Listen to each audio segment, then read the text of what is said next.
নয়ত SHG motivational trainer. আজি আমি আলোচনা কৰিম পোষ্ট অফিচত টাইম ডিপোজিট স্কিমক লৈ পেলাই।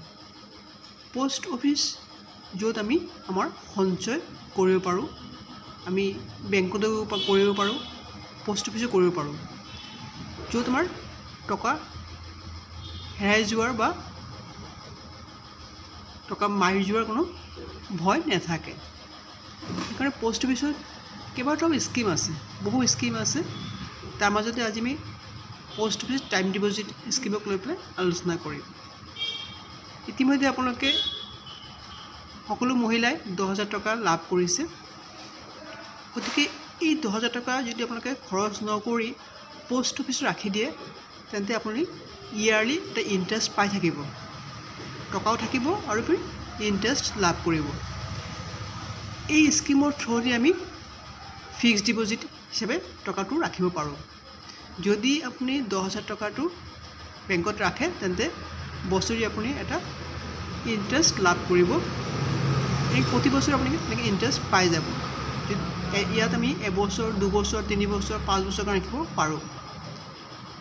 কোনে কোনে ৰাখিব পাৰিব এইটো স্কিমত? ইয়াত সকলো ৰাখিব পাৰে। এটলিষ্ট 18 বছৰ হ'ব লাগিব আপোনাৰ। আৰু যদি 18 বছৰ হোৱা নাই, তেন্তে সৰু ল'ৰা ছোৱালীৰ নামত মা দেউতাকে এই স্কিমটো খুলিব পাৰিব। আৰু একেলগে 3জনে মিলি পেলাই এই স্কিমটো খুলিব পাৰে। আদাৰৱাইজ আপোনালোকে ছিংগেলো খুলিব পাৰে। কি কি ডকুমেণ্ট লাগিব? ডকুমেণ্ট লাগিব আপোনাৰ আধাৰ কাৰ্ড, আপোনাৰ পেন কাৰ্ড আৰু আপোনাৰ ফটো। এড্ৰেছ প্ৰুফ হিচাপে আপোনালোকে ইলেক্ট্ৰিক বিলটো যদি নিজৰ নামত আছে বা দেউতাৰ নামত আছে, তেনেকৈ আপোনালোকে ইলেক্ট্ৰিক বিলটো দিব পাৰে। আধাৰ কাৰ্ড মেইন লাগিবই, আধাৰ কাৰ্ড হ'লেও হৈ যায়।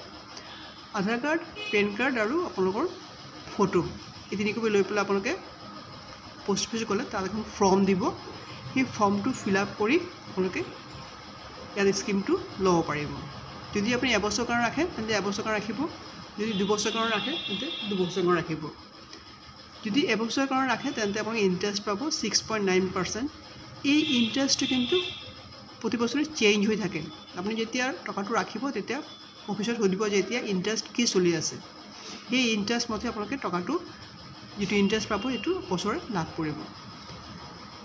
এবছৰ ৰাখিলে আপোনালোকে লাভ কৰিব 6.9%, 2 বছৰ ৰাখিলে পাব 7%, 3 বছৰ ৰাখিলে পাব 7.1% আৰু 5 বছৰ ৰাখিলে পাব আপোনালোকে 7.5%।